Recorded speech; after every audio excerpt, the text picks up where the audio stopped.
सोचिए एक ऐसा शहर जब सुबह सुबह समंदर किनारे लग्जरी रिजॉर्ट में लोग सनराइज एंजॉय कर, रात होते ही बुर्ज खलीफा की चमकती हुई लाइटें पूरे आसमान को फ्यूचर सिटी जैसा बना।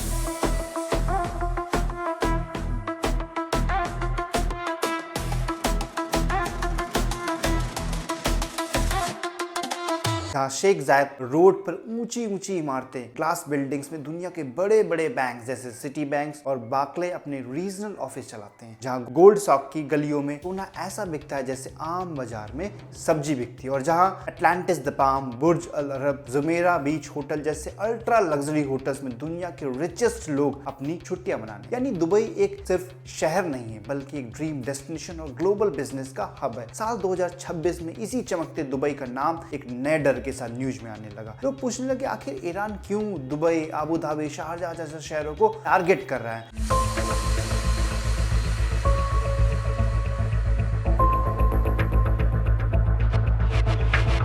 और इसे हम धीरे धीरे समझते हैं। साल 2026 में मिडिल ईस्ट में ईरान और इजराइल के बीच में टेंशन अचानक बहुत बढ़ गया। इस टेंशन के बाद सीधे बैटलफील्ड में लड़ाई कम दिखी, लेकिन एक नई स्ट्रेटजी सामने। यह स्ट्रेटजी थी इकोनॉमिक प्रेशर बनाने की, मतलब ऐसी जगहों पर खतरे का माहौल बनाना जो दुनिया की इकोनॉमी से जुड़े हुए हैं। और यहाँ दुबई अपने आप फोकस में आ गया, क्योंकि दुबई इंटरनेशनल फ्लाइट का बड़ा सेंटर है, ग्लोबल बिजनेस का मीटिंग पॉइंट और इन्वेस्टमेंट का सेफ हब माना जाता है। जहाँ दुबई एयरपोर्ट के आसपास ड्रोन थ्रेट का अलर्ट खबर आई तो सिर्फ यूएई ने बल्कि पूरी दुनिया के एयरलाइंस और ट्रैवलर्स टेंशन में आ गए। उसी समय अबू धाबी के कुछ एनर्जी एरियाज में भी सिक्योरिटी बढ़ा दी गई और फॉर्जौ के ऑयल पोर्ट पर हाई अलर्ट जारी हुआ। शारजाह में भी डिफेंस सिस्टम रेडी मोड पर रखा गया ताकि सिचुएशन कंट्रोल में रहे। यानी सीधा हमला कम, लेकिन डर और अनसर्टेनिटी ज्यादा क्रिएट हुई। अब सवाल आता है कि ईरान ऐसा क्यों कर रहा था। असल में यह ट्रेडिशनल वॉर जैसा नहीं है जहां टैंक और सोल्जर्स आगे बढ़ते हैं। यह एक तरह का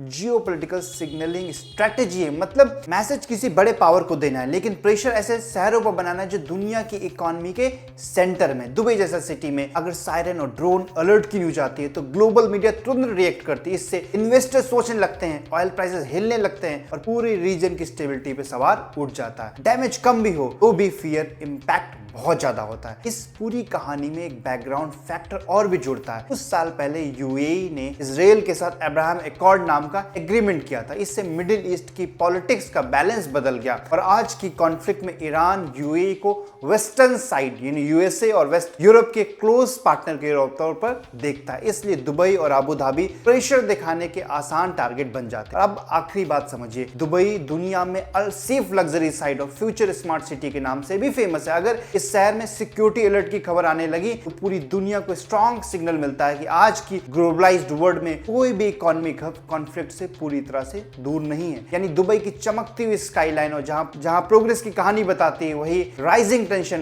मॉडर्न जियोपॉलिटिक्स की सच्चाई भी दिखाती है। और शायद यही 21वीं सदी की नई रियलिटी, जितना शहर ग्लोबल होगा उतना ही वह इंटरनेशनल टेंशन का स्टेज बन सकता है। तो इसलिए लगातार ईरान जो है Dubai, Abu Dhabi, Qatar, Sharjah पर अटैक कर रहा है। बाकी मिडिल ईस्ट के बाकी शहरों पर इतना ज्यादा ईरान अटैक नहीं कर रहा है, लेकिन दुबई पर खास तौर पर अटैक कर रहा है क्योंकि वो एक इकोनॉमिक हब है। दुनिया भर के इंडिविजुअल वेल्थ वाले लोग दुबई में रहते हैं, इसलिए उसका prime target Dubai, Abu Dhabi और शारजाह है।